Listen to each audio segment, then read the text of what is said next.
this is, I think you know the website very well, Quran KSU.edu SA, Saudi Arabia.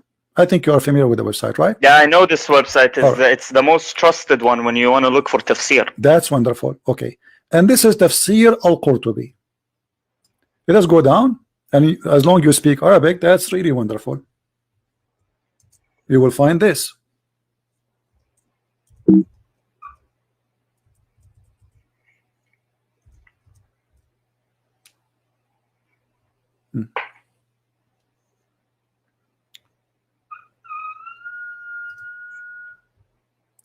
The privilege of the Prophet. They are counting the privilege of the Prophet.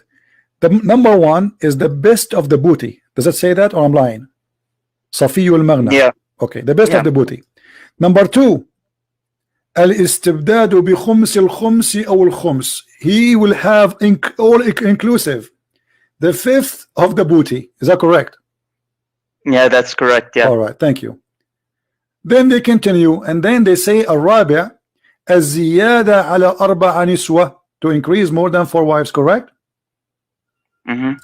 الخامس النكاح بلفظ الهبة, which means he do not need to get married. The woman, she said, take me, she's his.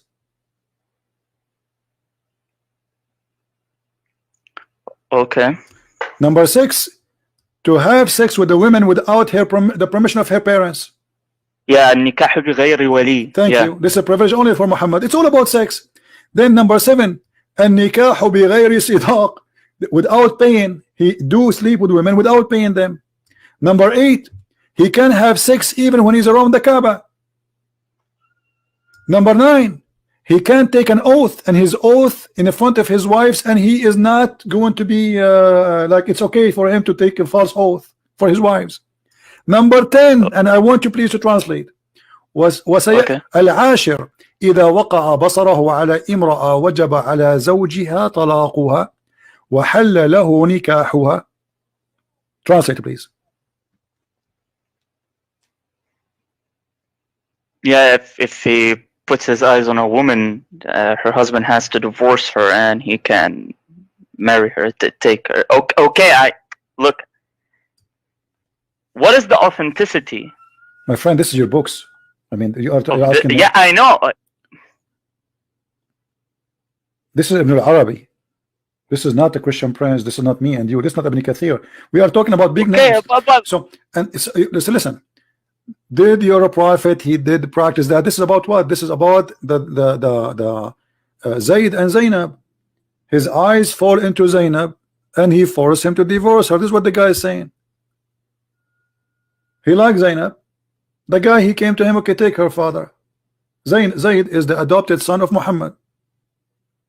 So look at this. You said to me, what is the benefit? Okay, what he is doing this. So he take the first, the fifth of every attack, which means if the Muslims attack a Christian village or a Jewish village, the fifth, he takes the fifth of the booty. Yeah, thank you. Not only that, the best of the booty. Not only he will take the top. Safiyul Maghanim. You know what Safiyul Maghanim mean, right? The best, like the biggest TV, the biggest car, right? So what you are telling me? Obviously, he's a gang leader, and now not only that. I mean, why a prophet of God? He see, with my respect to your family, Mr. Muhammad, I'm not trying to insult, or let us say me, so you don't be offended. Let us say I'm a Muslim and I'm married, and my wife, she walked in the front of the prophet, and then the prophet, he saw my wife, and now I have to divorce her so he can sleep with her.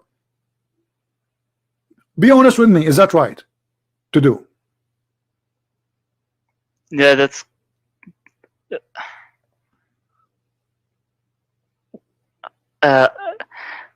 like me. Personally, I wouldn't do that.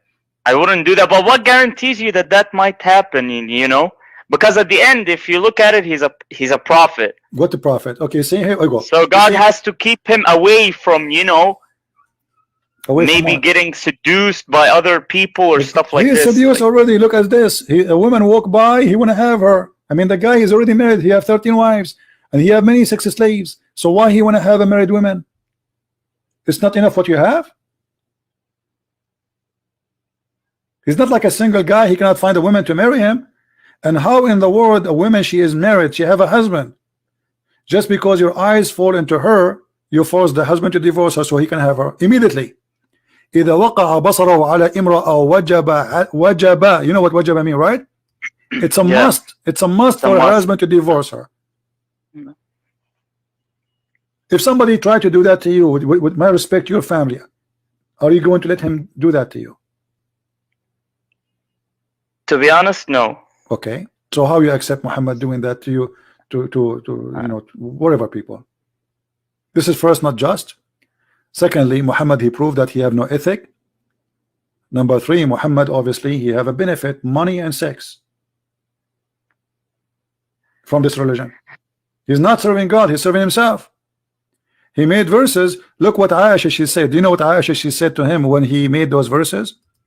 She said, "Inni ara rabbuka yusari'u ila hawaka ya Muhammad." Yeah, yusari'u fi hawaka. I see your God is doing whatever he can to please you. All right. So why Allah is Allah serving Muhammad sexual desire? Why?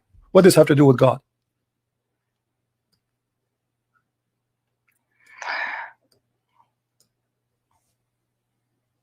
It's like you can tell, you know, she felt jealous. Okay, no problem. But my friend, is it right that there's God?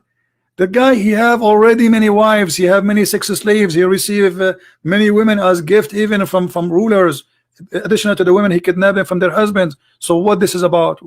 Aisha, she is said clearly. Now she trying to put an excuse why she did that. I felt jealous, but the fact she did not feel jealous. She noticed that his God, this guy, he wished to have this woman. Here we go, a verse come. This guy, he want to have a verse come, which means Muhammad, he subjugated God to his sexual desire.